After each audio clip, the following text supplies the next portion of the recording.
오늘 하나님께서 우리에게 주시는 말씀은 신명기 13장과 14장입니다. 구약성경 283쪽에 있습니다. 신명기 13장 14장 말씀을 우리 함께 드라마 바이블로 읽겠습니다. 제 13장. 너희 중에 선지자나 꿈꾸는 자가 일어나서 이적과 기사를 네게 보이고 그가 네게 말한 그 이적과 기사가 이루어지고 너희가 알지 못하던 다른 신들을 우리가 따라 섬기자고 말할지라도 너는 그 선지자나 꿈꾸는 자의 말을 청종하지 말라. 이는 너희의 하나님 여호와께서 너희가 마음을 다하고 뜻을 다하여 너희의 하나님 여호와를 사랑하는 여부를 알려하사 너희를 시험하심이니라. 너희는 너희의 하나님 여호와를 따르며 그를 경외하며 그의 명령을 지키며 그의 목소리를 청종하며 그를 섬기며 그를 의지하며 그런 선지자나 꿈꾸는 자는 죽이라. 이는 그가 너희에게 너희를 애굽 땅에서 인도하여 내시며 종되었던 집에서 속량하신 너희의 하나님 여호와를 배반하게 하려 하며 너희의 하나님 여호와께서 네게 행하라 명령하신 도에서 너를 꿰어내려고 말하였습니다. 너는 이같이 하여 너희 중에서 악을 제할지니라.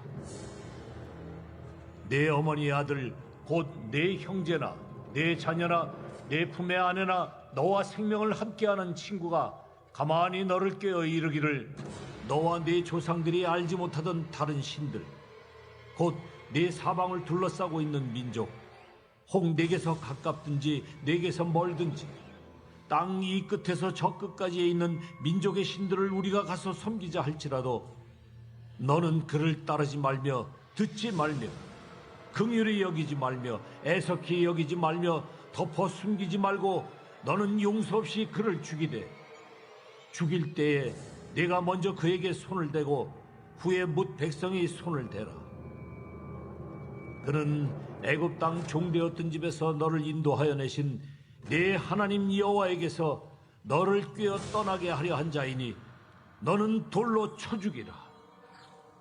그리하면 온 이스라엘이 듣고 두려워하여 이 같은 악을 다시는 너희 중에서 행하지 못하리라. 네 하나님 여호와께서 네게 주어 거주하게 하시는 한 성읍에 대하여 네게 소문이 들리기를 너희 가운데서 어떤 불량배가 일어나서 그 성읍 주민을 유혹하여 이르기를 너희가 알지 못하던 다른 신들을 우리가 가서 섬기자 한다 하거든 너는 자세히 묻고 살펴보아서 이런 가증한 일이 너희 가운데에 있다는 것이 확실한 사실로 드러나면 너는 마땅히 그 성읍 주민을 칼날로 죽이고 그 성읍과 그 가운데 거주하는 모든 것과 그 가축을 칼날로 진멸하고 또 그 속에서 빼앗아 차지한 물건을 다 거리에 모아놓고 그 성읍과 그 탈취물 전부를 불살라 내 하나님 여호와께 드릴지니 그 성읍은 영구히 폐허가 되어 다시는 건축되지 아니할 것이라. 너는 이 진멸할 물건을 조금도 네 손에 대지 말라. 그리하면 여호와께서 그의 진노를 그치시고 너를 긍휼히 여기시고 자비를 더하사 네 조상들에게 맹세하심같이 너를 번성하게 하실 것이라. 내가 만일 네 하나님 여호와의 말씀을 듣고 오늘 내가 네게 명하는 그 모든 명령을 지켜 내 하나님 여호와의 목전에서 정직하게 행하면 이같이 되리라. 제 14장. 너희는 너희 하나님 여호와의 자녀이니 죽은 자를 위하여 자기 몸을 베지 말며 눈썹 사이 이마 위에 털을 밀지 말라. 너는 네 하나님 여호와의 성민이라. 여호와께서 지상 만민 중에서 너를 택하여 자기 기업의 백성으로 삼으셨느니라. 너는 가증한 것은 무엇이든지 먹지 말라. 너희가 먹을 만한 짐승은 이러하니 곧 소와 양과 염소와 사슴과 노루와 불그스름한 사슴과 산염소와 볼기가 흰 노루와 뿔이 긴 사슴과 사냥들이라. 짐승 중에 굽이 갈라져 쪽발도 되고 책임질도 하는 모든 것은 너희가 먹을 것이니라. 다만 책임질을 하거나 굽이 갈라진 짐승 중에도 너희가 먹지 못할 것은 이것이니 곧 낙타와 토끼와 사반. 그것들은 책임질은 하나 굽이 갈라지지 아니하였으니 너희에게 부정하고, 돼지는 굽은 갈라졌으나 책임질을 못함으로 너희에게 부정하니 너희는 이런 것의 고기를 먹지 말 것이며 그 사체도 만지지 말 것이니라. 물에 있는 모든 것 중에서 이런 것은 너희가 먹을 것이니 지느러미와 비늘 있는 모든 것은 너희가 먹을 것이요 지느러미와 비늘이 없는 모든 것은 너희가 먹지 말지니 이는 너희에게 부정함이니라. 정한 새는 모두 너희가 먹으려니와 이런 것은 먹지 못할지니 곧 독수리와 솔개와 물수리와 매와 새매와 매 종류와 까마귀 종류와 타조와 타흐마스와 갈매기와 새매 종류와 올빼미와 부엉이와 흰 올빼미와 당아와 오름과 노자와 학과 황새 종류와 대승과 박쥐며 또 날기도 하고 기어다니기도 하는 것은 너희에게 부정하니 너희는 먹지 말 것이나 정한 새는 모두 너희가 먹을지니라. 너희는 너희의 하나님 여호와의 성민이라. 스스로 죽은 모든 것은 먹지 말 것이나 그것을 성중에 거류하는 객에게 주어 먹게 하거나 이방인에게 파는 것은 가하니라. 너는 염소 새끼를 그 어미의 젖에 삼지 말지니라. 너는 마땅히 매년 토지 소산의 11조를 드릴 것이며 내 하나님 여호와 앞 곧 여호와께서 그의 이름을 두시려고 택하신 곳에서 내 곡식과 포도주와 기름의 11조를 먹으며 또 내 소와 양의 처음 난 것을 먹고 내 하나님 여호와 경외하기를 항상 배울 것이니라. 그러나 내 하나님 여호와께서 자기의 이름을 두시려고 택하신 곳이 네게서 너무 멀고 행로가 어려워서 내 하나님 여호와께서 그 풍부히 주신 것을 가지고 갈 수 없거든 그것을 돈으로 바꾸어 그 돈을 싸가지고 내 하나님 여호와께서 택하신 곳으로 가서 내 마음에 원하는 모든 것을 그 돈으로 사되 소나 양이나 포도주나 독주 등 내 마음에 원하는 모든 것을 구하고 거기 내 하나님 여호와 앞에서 너와 내 권속이 함께 먹고 즐거워할 것이며 내 성읍에 거주하는 레위인은 너희 중에 분깃이나 기업이 없는 자이니 또한 저버리지 말지니라. 매 3년 끝에 그해 소산의 10분의 1을 다 내어 네 성읍에 저축하여 너희 중에 분깃이나 기업이 없는 레위인과 네 성중에 거류하는 객과 및 고아와 과부들이 와서 먹고 배부르게 하라. 그리하면 네 하나님 여호와께서 네 손으로 하는 범사에 네게 복을 주시리라. 아멘. 여러분 신명기의 말씀을 계속 읽어가면서 어떤 마음이 드십니까? 이 말씀을 계속 들었던 모세로부터 이 말씀을 들었던 이스라엘 백성들의 마음에 하나님께 대해서 어떤 마음이 들 것 같습니까? 계속해서 이 신명기의 말씀을 듣다 보면 하나님이 나를 정말 많이 사랑하는구나, 나를 정말 많이 좋아하시는구나. 그래서 내가 조금이라도 잘못된 길로 가지 않고 늘 하나님과 소통하고 호흡하며 하나님 안에 머물러 있기를 원하시는구나.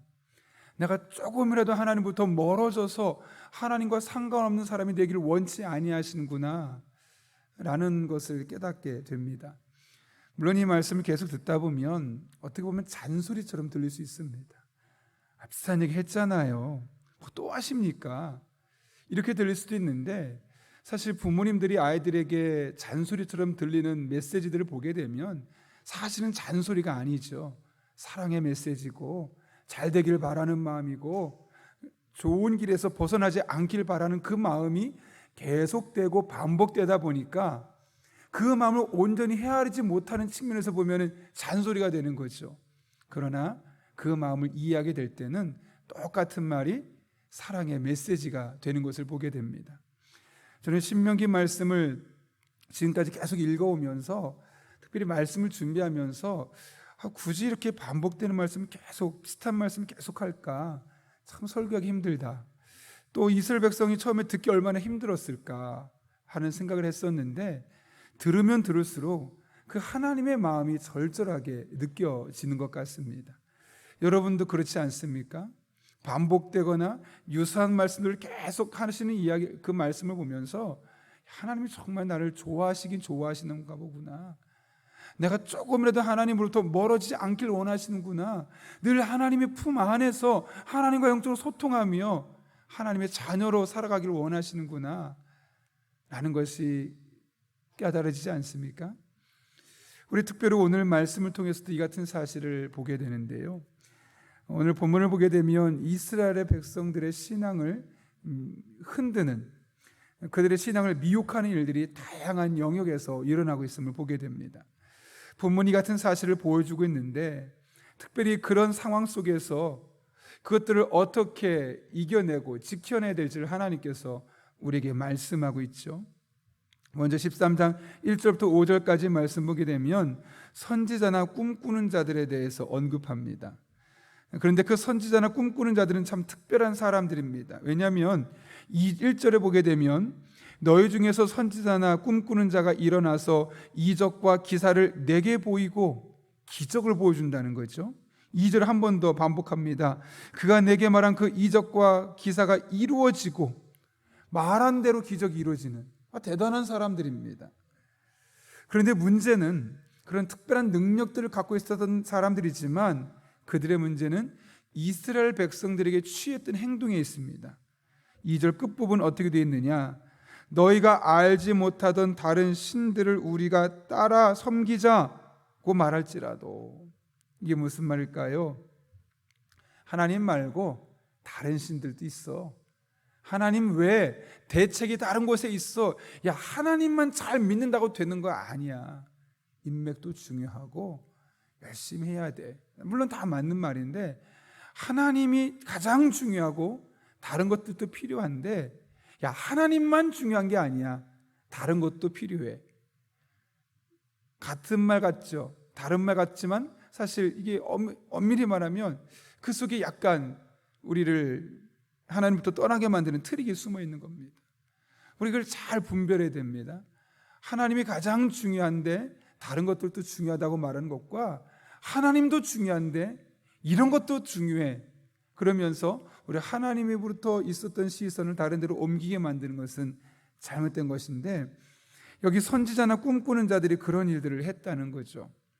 또 계속해서 6절부터 12절까지 말씀 보게 되면 내 형제나 내 자녀나 내 품의 아내나 너와 생명을 함께하는 친구, 중마고 같은 친구, 마음과 마음을 나눌 수 있는 친구, 그들은 많은 시간을 함께 보낸 사람이요, 서로 마음과 마음을 나눈 사이입니다.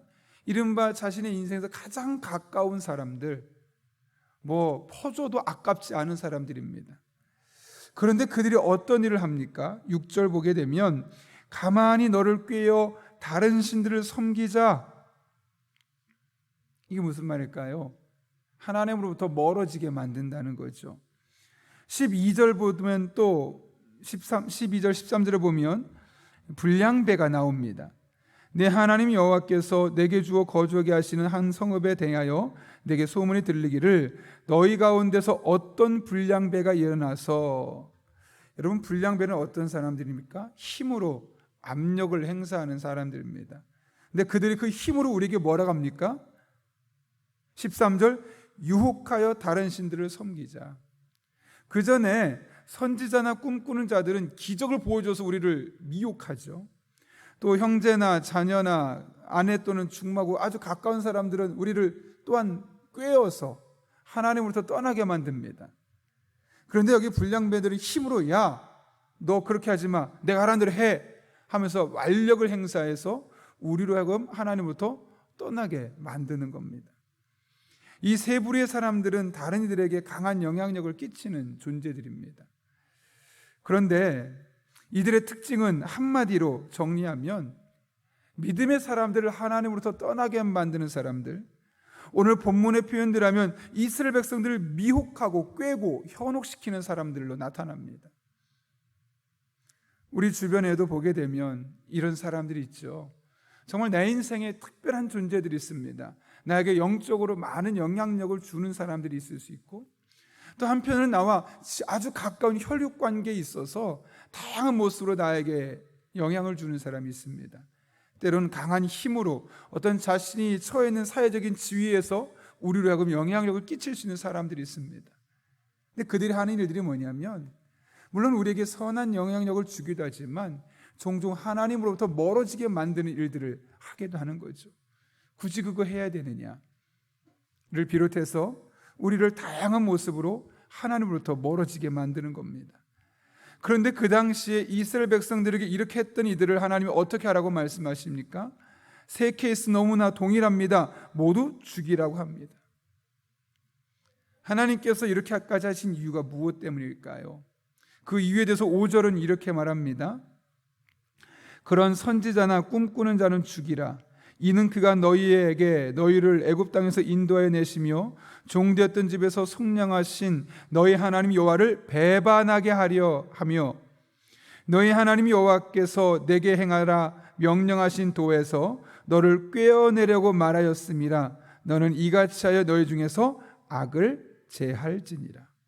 하나님을 배반하지 않고 하나님 앞에 악에서 벗어나게 하기 위해서 이런 일들을 미리 사전에 없애라는 것이죠. 아니면 미혹될 수 있는 영향이 크다는 겁니다. 우리도 사실 주변에 그렇지 않습니까? 저 목사님 용하대, 기도하면 응답이 있대, 저게 뭔가 있대 그러면 막 몰려들고 그런 경향이 있지 않습니까? 근데 그것이 어쩌면 하나님으로부터 나를 멀어지게 만드는 원인이 될 수도 있다는 것이죠. 계속해서 6절에서 말했던 이 가까운 형제들도 어떻게 하라고 말합니까? 그들 또한 11절을 보면, 10절을 보면 그는 애굽 땅 종되었던 집에서 너를 인도하여 내신 내 하나님 여호와에게서 너를 꿰어 떠나게 하려 한 자이니 너는 돌로 쳐 죽이라. 그 이유가 무엇 때문입니까? 11절, 그리하면 이스라엘이 듣고 두려워하여 이 같은 악을 다시는 너희 중에서 행하지 못하리라. 절대로 하나님 떠나면 안 되겠구나, 하나님 안에 거해야 되겠구나 라는 것을 깨닫게 하기 위해서라는 겁니다. 다른 말로 하면 이와 같은 사실을 통해 무엇을 알 수 있습니까? 하나님께서는 우리 삶 가운데 하나님과의 관계를 무너뜨리는 그런 장애물들을 제거하라고 말씀하고 있는 겁니다. 여러분, 그렇다면 우리 인생에서 내가 하나님을 섬기고 하나님과 영적으로 가까워지는 데 있어서 그것을 방해하고 내 인생에 그런 영적인 장애물을 들이대는 것들이 무엇이 있습니까? 거창한 것도 있을 수 있겠지만 어쩌면 우리가 지나치게 좋아하는 TV, 시청 혹은 드라마 혹은 영상, 이런 것이 될 수도 있습니다. 제가 종종 가게를 가게 되면 옛날 같지 않고 요즘은 다 스마트폰 요만한 건데 그 테이블에 올려놓고 다 유튜브를 봅니다. 혹은 TV 하루 종일 틀어놓고 있습니다. 그게 비단 어떤 가게뿐만 아니라 정말 많은 분들이 요즘 TV에도 한번 영상에 보십시오. TV에서 지하철이나 버스나 이런 장면을 송출하는 걸 보게 되면 다 귀에 꽂고 있고 듣고 있고, 물론 그것이 그들에게 아주 유익한 부분이 될 수 있는데 과연 그것이 하나님과의 영적인 관계를 더 돈독하게 만들어주는 것인지 아니면 나도 모르게 하나님으로부터 점점 멀어지게 만드는 것은 아닌지를 돌아볼 필요가 있습니다. 그래서 우리에게 영상이나 유튜브도 그렇고 TV도 그렇고 뉴스도 그렇고 다양한 것들이 우리에게 도움을 주긴 하지만 그것이 그 도움을 주는 것을 넘어서서 하나님과 나 사이에 장애물이 되어지지 않도록 우리가 조심해야 될 필요성이 있는 것이죠. 혹은 어떤 분들은 사람 만나는 걸 너무 좋아하는 분이 있습니다. 그래서 매일매일 스케줄에 사람 만나는 것이 빠지지 않는 분들이 있습니다. 좋습니다. 그렇게 사람을 만나야죠. 그렇게 마음을 나눌 수 있는 친구가 있다는 것이 얼마나 중요한지 모릅니다. 그런데 그것이 그렇게 사람 만나는 것에 많은 시간을 쓰고 돈을 쓰고 에너지를 쓰지만 그만큼 내가 하나님을 만나려 하는데 그 에너지가 소진될 수 있는 거죠. 저희 아이도 친구들 참 좋아합니다. 가서 친구들하고 막 운동하고 옵니다. 그러고 나서 저녁에 큐티하자 그러면 어떡할까요? 피곤해요. 근데 그게 비단 아이들만의 이야기일까요? 저도 하루 종일 에너지 다 쏟고 나서 뭐 기도할까? 혹은 말씀 읽을까? 그러면 피곤해, 내일 하지 뭐. 점점 이것이 하나님부터 우리를 멀어지게 만드는 요인들이 될 수 있는 것이죠. 뭐 이 외에도 각각의 사람들의 삶에서 한번 우리가 깊게 생각해 볼 필요가 있습니다. 하나님과 나 사이를 멀어지게 만드는 것들이 분명히 있는 것이죠. 여러분, 육상 선수들을 보게 되면 100m를 그냥 뛰는 사람이 있고 앞에 허들을, 장애물을 놓고 뛰는 사람이 있습니다. 출발은 똑같지만 누가 빠르겠습니까? 당연히 장애물 없이 뛰는 사람들입니다. 그럼 굳이 장애물을 제거하면 좋겠지만 우리가 마치 우리 인생을 100m 달리기 뛰는데 굳이 그 안에 장애물들 많이 놓고 뛸 이유가 뭐가 있겠습니까? 하나님께로 나아가는데 내 믿음을 약화시키고 하나님께로 나아가는데 내 신앙을 더욱더 도태시키는 것들은 한번 하나씩 무엇인지 살펴보고 빼내보았으면 좋겠습니다. 그리고 나서 내 신앙생활이 하나님과 어떤 유대관계를 맺고 있는지를 돌아볼 필요가 있는 것이죠. 제가 말씀을 준비하다가 시편 39편 말씀을 읽게 되었는데요, 이 시편 39편에는 다윗의 시입니다. 다윗이 하나님 앞에 기도하는 장면인데 이렇게 기도합니다. 여호와여, 나의 종말과 연한이 언제까지인지 알게 하사 내가 나의 연약함을 알게 하소서. 하나님, 제가 하나님 앞에 얼마나 연약한 존재인지 깨닫게 해주십시오. 심지어 5절, 주께서 나의 날을 한 뼘 길이만큼 되게 하심에 나의 일생이 주 앞에서는 없는 것 같사오니 사람 그가 든든히 서 있을 때에도 진실은 모두가 허사뿐이다. 하나님, 제 인생이 얼마 남지 않았습니다. 그래서 내 인생이 아무것도 아닌 것처럼 보이지만 내가 이 상황 속에서 연약한 존재임을 깨닫게 해주십시오. 그렇게 기도하고 있는 겁니다. 우리는 보통 그렇게 기도하지 않죠. 하나님, 저 강하게 해주세요. 하나님, 더 잘되게 해주세요. 하나님, 더 영향력 있는 사람 되게 해주세요. 이것이 사실 우리의 기도 제목 아닙니까?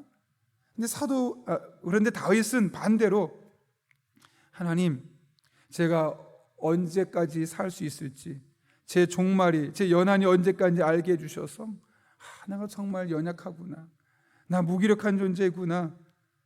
그래서 6절에서 진실로 각 사람은 그림자같이 다니고 헛된 일로 소란하며 재물을 쌓아나 누가 거둘는지 알지 못하는, 그것을 깨닫게 해달라는 것이죠. 근데 그 궁극적인 이유가 7절에 이렇게 기록되어 있습니다. 주여, 이제 내가 무엇을 바라리요? 나의 소망은 주께 있나이다. 왜 자신의 연약함을 보게 해달라고 말합니까? 하나님만 바라보겠다는 거죠. 내가 연약한 가운데서 하나님밖에 의지할 뿐이 없고 하나님만 바라보는 것이 가장 복된 것임을 그가 알았기에, 하나님, 저 강한 사람 아니어도 좋습니다. 하나님, 저 영향력 없는 사람들도 좋습니다. 저 내 소망을 하나님께 두고 살아가는 사람 되게 하여 주옵소서. 이런 마음으로 기도하고 있는 것이죠. 다윗의 관심이 어디에 있는지가 너무나 선명하게 보이지 않습니까? 다윗의 관심은 오롯이 하나님을 바라보는 것, 하나님을 의지하는 것. 내 인생의 소망은 하나님밖에 없구나 라는 것을 늘 인식하는 것. 어떤 특별한 사건을 경험하고 나서 그때서만 하나님밖에 없습니다라고 고백하는 것이 아니라 나의 일상 속에서 하나님, 오늘도 하나님밖에 없군요. 아침에 고백하는 겁니다. 하루의 삶을 다 살고 나서 하나님, 제가 많은 거 이룬 것처럼 보이지만 사실 제가 의지할 분은 하나님밖에 없군요. 저희 소망은 하나님밖에 없군요. 매일매일 일상의 삶에서 하나님밖에 없습니다. 하나님밖에 없습니다. 그렇게 고백하고 싶어하는 다윗의 마음이 너무나 절절하게 다가옵니다. 여러분에게도 하나님 한 분밖에 없습니까? 하나님 말고도 너무나 의지할 것이 많다면 그런 것들이 우리에게 하나님께로 나아가는 장애물이 될 수밖에 없습니다. 바라기는 이런 장애물들을 하나씩 제거하고 매일매일 하나님밖에 없습니다. 하나님밖에 없습니다. 이것이 저와 여러분의 믿음의 고백이 될 수 있기를 예수님의 이름으로 축원합니다. 함께 기도하겠습니다. 거룩하신 아버지 하나님, 하나님으로부터 멀어진 것들을 제거하라 말씀하신 하나님의 뜻을 깨닫게 됩니다. 우리가 연약한 자, 우리는 주로 강한 사람, 힘 있는 사람, 영향력 있는 사람이 되기를 원하지만 다윗처럼 연약함을 알게 하여 주셔서 우리의 소망이 늘 하나님께 있음을 깨닫고 고백하고 간증하며 살아갈 수 있는 주의 종들 되게 하여 주옵소서. 그래, 겉으로 보기에는 너무나 연약해 보이지만 하나님을 믿기에, 하나님을 알기에, 하나님께 소망을 두기에 오히려 더 강한 사람 되게 하여 주옵소서. 예수님의 이름으로 기도하옵나이다. 아멘.